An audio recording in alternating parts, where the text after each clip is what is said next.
Hello everyone. आज की इस क्लास में सोशियोलॉजी के इम्पॉर्टेंट क्वेश्चंस के बारे में बात करने वाले हैं एंड ये आपकी क्लास सभी एग्ज़ाम के लिए इम्पॉर्टेंट रहने वाली है एंड प्रश्नों का जो लेवल होगा ज़्यादातर नेट जेआरएफ एग्ज़ाम के साथ साथ असिस्टेंट प्रोफेसर एग्ज़ाम के लिए रहने वाला है। क्लास स्टार्ट हो इससे पहले आप सभी इस वीडियो को ज़्यादा से ज़्यादा लोगों के साथ शेयर ज़रूर कर दीजिए। ये प्रैक्टिस सेट 13 है, इससे पहले जो क्लासेस हुई हैं उन सभी का प्लेलिस्ट में फ़ोल्डर बना दिया गया है, आप वहां से उन वीडियोस को देख सकते हैं अगर आप चैनल को पहली बार इस वीडियो को देख रहे हैं। बस कुछ ही देर में क्लास स्टार्ट होने वाली है, आप सभी इस वीडियो को ज़्यादा से ज़्यादा लोगों के साथ शेयर ज़रूर कर दीजिए।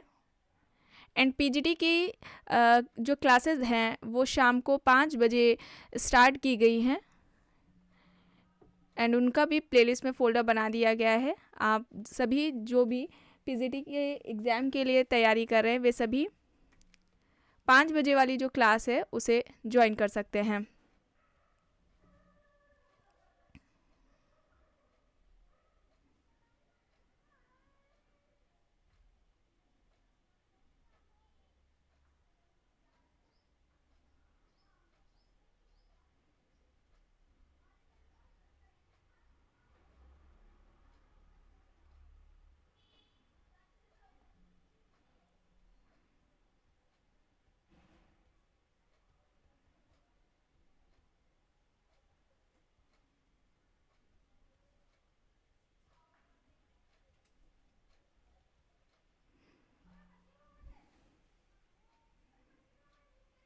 ओके, प्रश्न है टाइलर के अनुसार ज्ञान, विश्वास, कला, नीति, कानून, प्रथा और अन्य योग्यताएं हैं, इसे किसके अंतर्गत रखा जाएगा? संस्कृति, लोक नीतियाँ, सभ्यता और परंपरा ऑप्शंस हैं।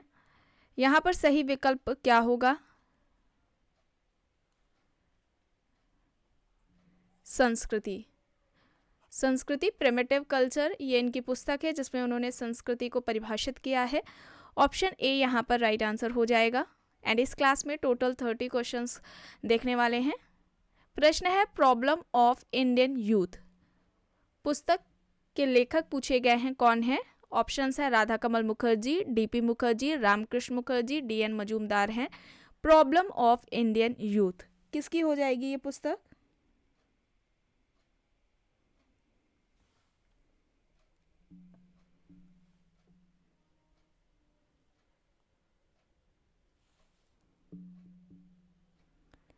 डीपी मुखर्जी। ऑप्शन बी यहाँ पर राइट आंसर हो जाएगा। डीपी मुखर्जी की ये पुस्तक है प्रॉब्लम ऑफ इंडियन यूथ। ठीक है, problem of Indian youth DP Mukherjee की है। इसके अलावा और भी इनकी बुक्स हैं जैसे कि बेसिक कॉन्सेप्ट्स है।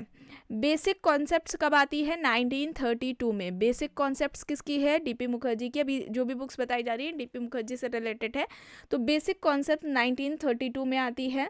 और यहाँ पर जो प्रॉब्लम्स ऑफ इंडियन यूथ है ये हो जाएगी बुक 1946 में। ठीक है, 1946 में ये बुक आती है।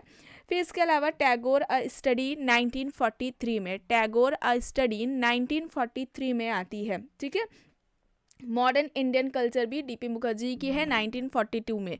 Modern Indian culture DP Mukherjee की बुक है जो कि 1942 में आई है। तो ये कुछ इंपॉर्टेंट बुक्स थी डीपी मुखर्जी की, इसे याद रखिएगा। चलिए आगे देखते हैं।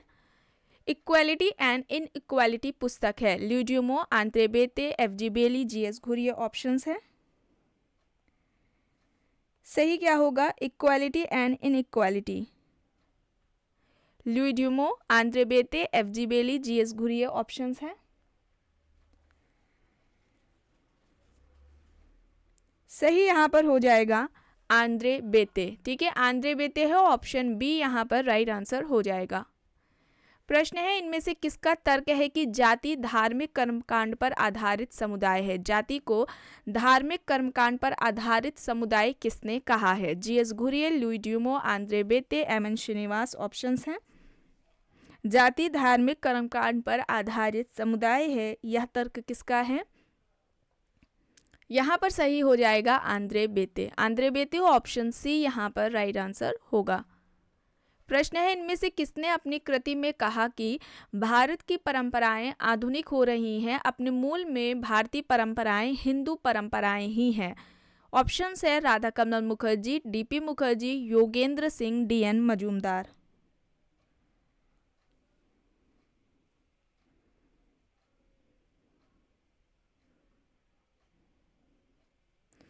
यहां पर सही क्या हो जाएगा?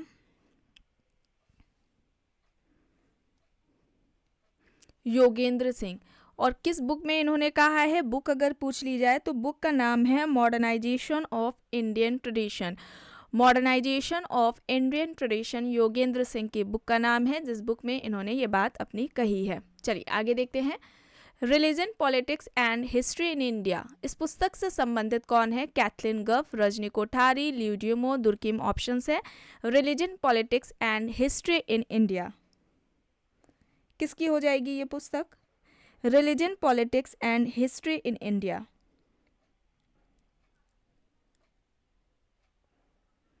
राइट आंसर हो जाएगा लुई ड्यूमो।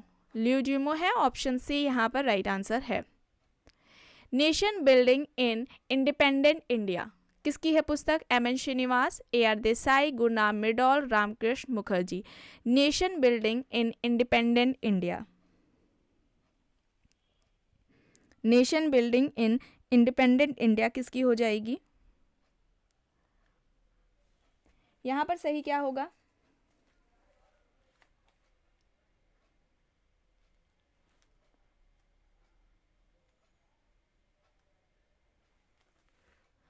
एम एन श्रीनिवास। ठीक है, एम एन श्रीनिवास है, ऑप्शन ए यहाँ पर राइट आंसर हो जाएगा। एम एन श्रीनिवास की बात की जाए तो इनकी अवधारणाओं की तो सबसे पहले संस्कृतिकरण की अवधारणा आती है, फिर उसके अलावा प्रभुत्व जाति की अवधारणा हो जाएगी एक, पश्चिमीकरण की अवधारणा दी है, आधुनिकीकरण की अवधारणा दी है, धर्मनिरपेक्षीकरण की अवधारणा दी है और फैलाव की अवधारणा भी दी हुई है। और इनके संस्कृतिकरण की जो अवधारणा है उसे इन्होंने पहले ब्राह्मणीकरण इस शब्द का यूज़ किया था, लेकिन फिर बाद में उन्होंने संस्कृतिकरण दिया है शब्द। ठीक है, तो यहाँ पर ऑप्शन ए हो जाएगा राइट आंसर। प्रश्न है इंडियन सोशियोलॉजी पुस्तक के लेखक कौन हैं? Ghurye, A R Desai, Simmel, Yogendra Singh. Indian sociology किसकी है पुस्तक?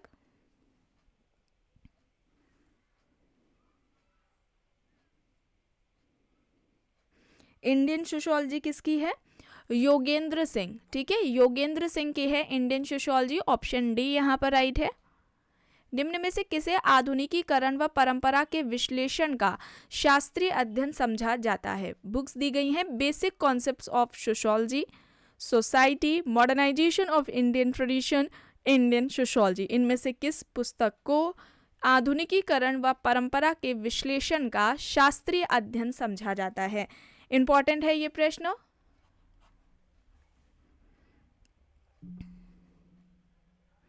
सही हो जाएगा modernisation of Indian tradition. Modernisation of Indian tradition है, ऑप्शन सी यहाँ पर राइट आंसर हो जाएगा। और ये बुक है योगेंद्र सिंह की। ठीक है, योगेंद्र सिंह की ये पुस्तक है, ऑप्शन सी यहाँ पर राइट है।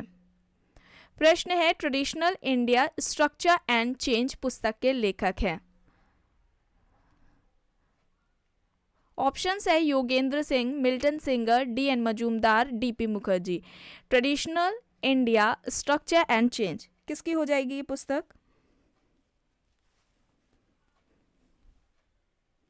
मिल्टन सिंगर, बी यहाँ पर हो जाएगा सही। वर्चस्व की अवधारणा के प्रतिपादक है ग्रामसी, श्रीनिवास, एसी मेयर, अल्थ्यूजर। ऑप्शंस हैं वर्चस्व की अवधारणा किसने दी है?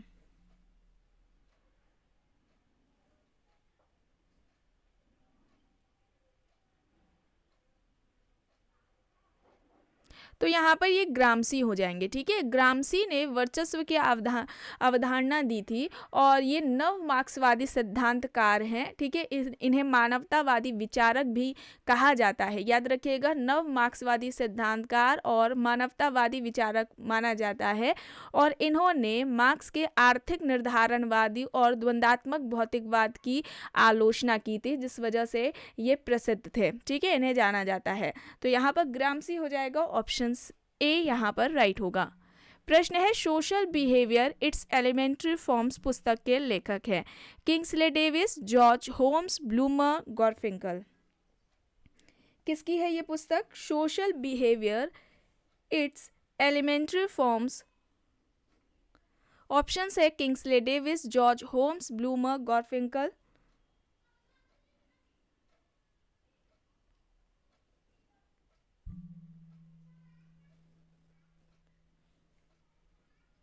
और यहाँ पर सही हो जाएगा जॉर्ज होम्स। ऑप्शन बी यहाँ पर राइट आंसर हो जाएगा। अमेरिकी समाजशास्त्री हैं, इन्होंने विनिमय का सिद्धांत दिया था। ठीक है, लघु समूह की भी इन्होंने बात की हुई है। ज़्यादातर इनके समाज जो विनिमय का जो सिद्धांत है उससे संबंधित प्रश्न पूछा जाता है। ठीक है, चलिए आगे देखते हैं। त्वरित उग्र सामाजिक परिवर्तन तभी उत्पन्न हो सकता है जब क्रांतिकारी चेतना का पूर्ण विकास हो। ऑप्शन है ग्रामसी, मैक्स वेबर, C.W. मिल्स या फिर इनमें से कोई नहीं। किसका ये तर्क है? त्वरित उग्र सामाजिक परिवर्तन तभी उत्पन्न हो सकता है जब क्रांतिकारी चेतना का पूर्ण विकास हो।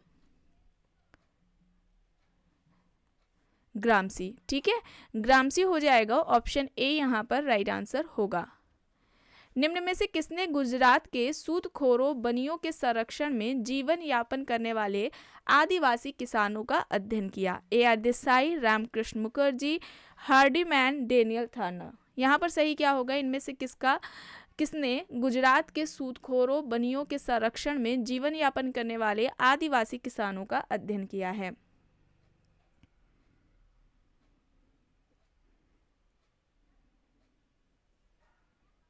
यहाँ पर सही क्या है?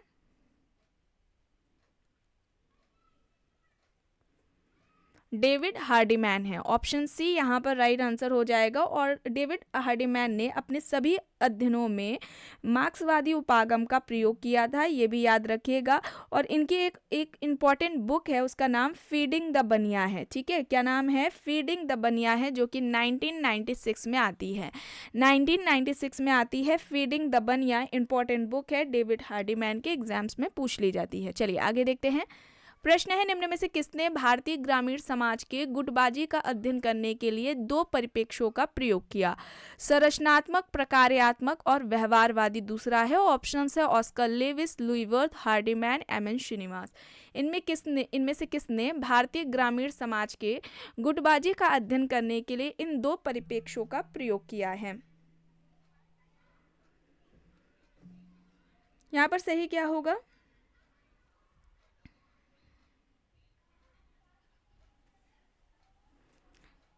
Right answer David Hardiman, option C हो जाएगा। ठीक है, ऑप्शन सी यहाँ पर राइट है।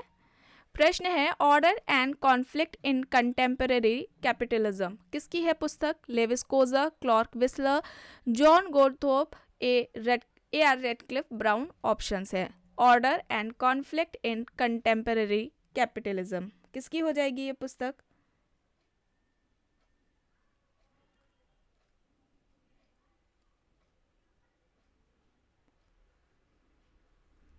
Order and conflict in contemporary capitalism ये पुस्तक हो जाएगी जॉन गोल्डथॉर्प की। ठीक है, जॉन गोल्डथॉर्प की हो जाएगी। ये ब्रिटिश समाजशास्त्री हैं और इनका जो कार्यक्षेत्र रहा है, यानी किस पर इन्होंने काम किया है, जो कॉन्सेप्ट्स हैं या थ्योरीज की बात की जाए तो सबसे पहले सोशल स्ट्रैटिफिकेशन है, सामाजिक स्तरीकरण पर इन्होंने बात की है, सामाजिक गतिशीलता पर बात की है, सामाजिक वर्ग पर भी बात की हुई है। इसके अलावा बुर्जुआकरण की अवधारणा, ये आपको एक क्वेश्चन कराया गया है, बुर्जुआकरण की भी अवधारणा इन्होंने दे रखी है। ठीक है, चलिए आगे देखते हैं।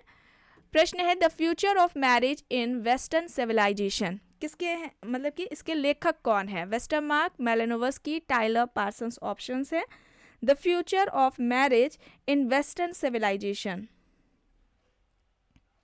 सही क्या हो जाएगा यहाँ पर? वेस्टरमार्क। ठीक है, वेस्टरमार्क की है। ऑप्शन ए यहाँ पर राइट आंसर हो जाएगा। उत्तर आधुनिकता और आधुनिकता में अंतर है, फिर भी आधुनिकता की निरंतरता उत्तर आधुनिकता में पाई जाती है। यह तर्क है sir James Frazer, Derrida, Anthony Giddens, Jameson. Modernity and postmodernity यानी कि आधुनिकता और उत्तर आधुनिकता, इस पर क्लास ली जा चुकी है, इस टॉपिक को कंप्लीट कराया जा चुका है। आपके नेट एग्जाम और साथ में असिस्टेंट प्रोफेसर एग्जाम के लिए मोस्ट इम्पॉर्टेंट है ये टॉपिक, इसे ज़रूर देख लीजिएगा।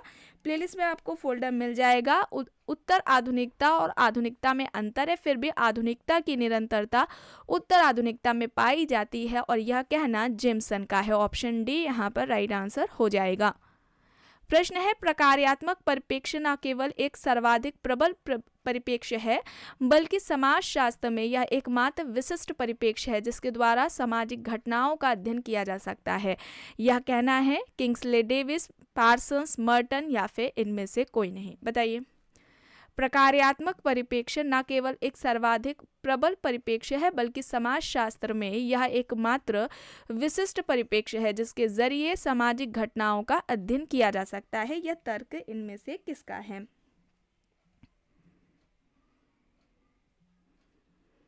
यहाँ पर राइट आंसर किंग्सले डेविस होगा। आप सभी को कई बार बताया गया है, किंग्सले डेविस ने अपने सभी अध्ययनों में, जो भी इन्होंने अध्ययन किए हैं, उन सभी अध्ययनों में किस परिप्रेक्ष्य का, किस पर्सपेक्टिव का यूज़ किया है?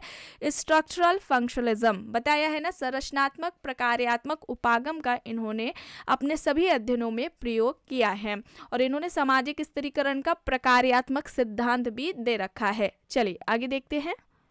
प्रश्न है, यह तर्क किसका है कि उत्तर आधुनिकता और कुछ न होकर केवल विलंबित पूंजीवाद का सांस्कृतिक तर्क है? बोडिलार्ड, जेमसन, एंथोनी गिडेंस, बोर्दियो ऑप्शंस हैं।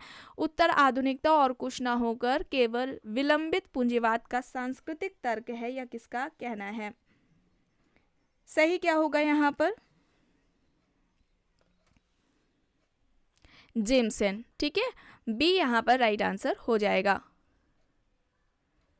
प्रश्न है, यूरोप से कृषि समाज और औद्योगिक समाज समाप्त हो गया है और एक नए समाज उत्तर औद्योगिक का उद्भव हुआ है। यह कहना है Andre Gorz, Daniel Bell, Lyotard, Jameson options हैं। यूरोप से कृषि समाज और औद्योगिक समाज का अंत हो गया है और एक नए समाज का उदय हुआ है। कौन सा समाज है?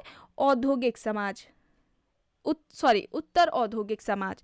ऑप्शंस हैं Andre Gorz, Daniel Bell, Lyotard, Jamieson.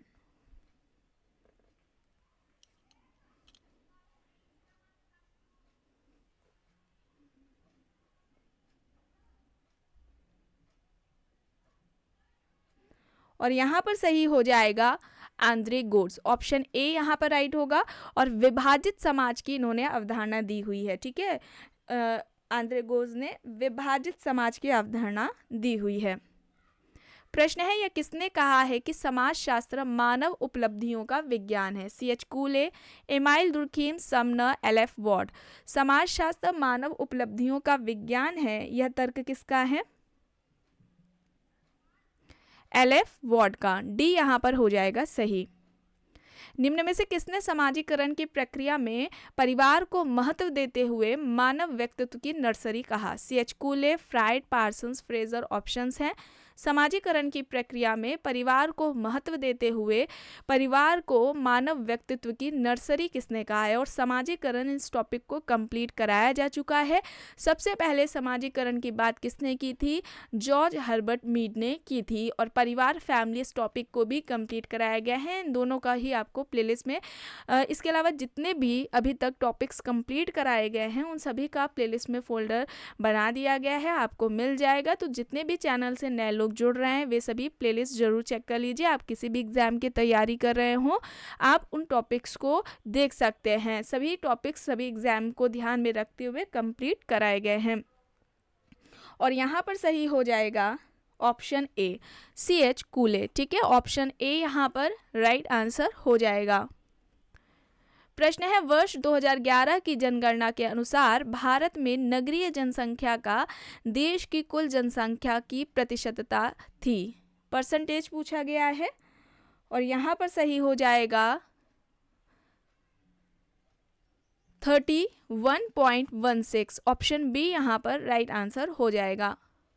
Khas family and law पुस्तक के लेखक है D N Majumdar, L D Joshi, B D Pande, Rai Bahadur Singh. Khas family and law किसकी है? खस फैमिली एंड लॉ किसकी हो जाएगी? LD जोशी, बी हो जाएगा यहाँ पर सही। रिथिंकिंग एंथ्रोपोलॉजी पुस्तक के लेखक पूछा गया है, Levi Strauss, ER Leach, DN Majumdar, BR Chauhan. Rethinking anthropology किसकी हो जाएगी? रिथिंकिंग एंथ्रोपोलॉजी ER लीच की है, बी हो जाएगा यहाँ पर सही। द डायनेमिक्स ऑफ मॉरल्स ये पुस्तक किसकी है? Radha Kamal Mukherjee, Ramkrishna Mukherjee, Ruth Benedict, AR Desai options है। The dynamics of morals, option A Radha Kamal Mukherjee, ठीक है, ऑप्शन ए यहाँ पर सही है। आकस्मिक व्यक्ति को ऐसी परिस्थिति प्राप्त हो जाती है जिसके लिए वह तैयार नहीं होता, कहलाती है परिस्थिति अनियमितता, परिस्थिति झटका, स्टेशन या फिर इनमें से कोई नहीं। इसे क्या कहा जाएगा?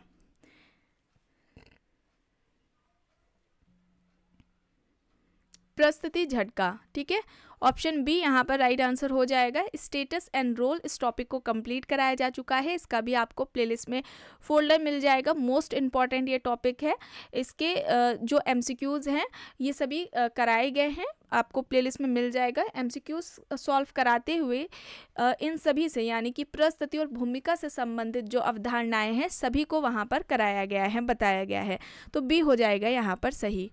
अब देखिए प्रश्न है, ऐसी भूमिकाएं जो अन्य भूमिकाओं के संदर्भ में निभाई जाती हैं वह हैं आदर्श भूमिका, गैर संबंधात्मक भूमिका, प्रतिनिधि भूमिका या फिर इनमें से कोई नहीं। ऐसी भूमिकाएं जो अन्य भूमिकाओं के संदर्भ में नहीं निभाई जाती हैं उन्हें क्या कहा जाएगा?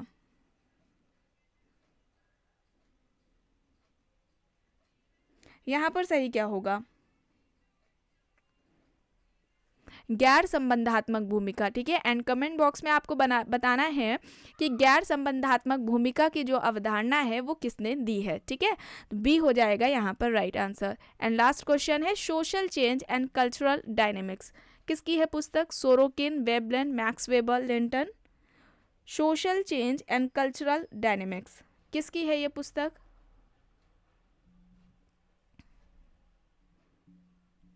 सोरोकिन की है। सोरोकिन ने अपनी इस पुस्तक में सामाजिक परिवर्तन का सिद्धांत दिया था। इनका जो सामाजिक परिवर्तन का सिद्धांत है वो सांस्कृतिक गत्यात्मकता का है। सामाजिक परिवर्तन का सांस्कृतिक गत्यात्मकता का इन्होंने सिद्धांत दिया है सोरोकिन ने। इनके सिद्धांत को सीमाओं का सिद्धांत, परिवर्तन के अंतर्भूत का सिद्धांत या फिर आंतरिक स्रोत का सिद्धांत, घड़ी के पेंडुलम का सिद्धांत, उतार चढ़ाव के सिद्धांत के नाम से भी जाना जाता है और इस तरीके से भी प्रश्न पूछा जाता है। तो आज की क्लास में बस इतना ही। आई होप ये आपको पसंद आई होगी। अगर पसंद आई है तो प्लीज़ लाइक करिएगा, कमेंट करके ज़रूर बताइएगा। चैनल पर अगर आप नए हैं तो चैनल को भी ज़रूर सब्सक्राइब कर लीजिएगा एंड इस वीडियो को जितना हो सके ज़्यादा से ज़्यादा लोगों के साथ शेयर भी ज़रूर करिएगा।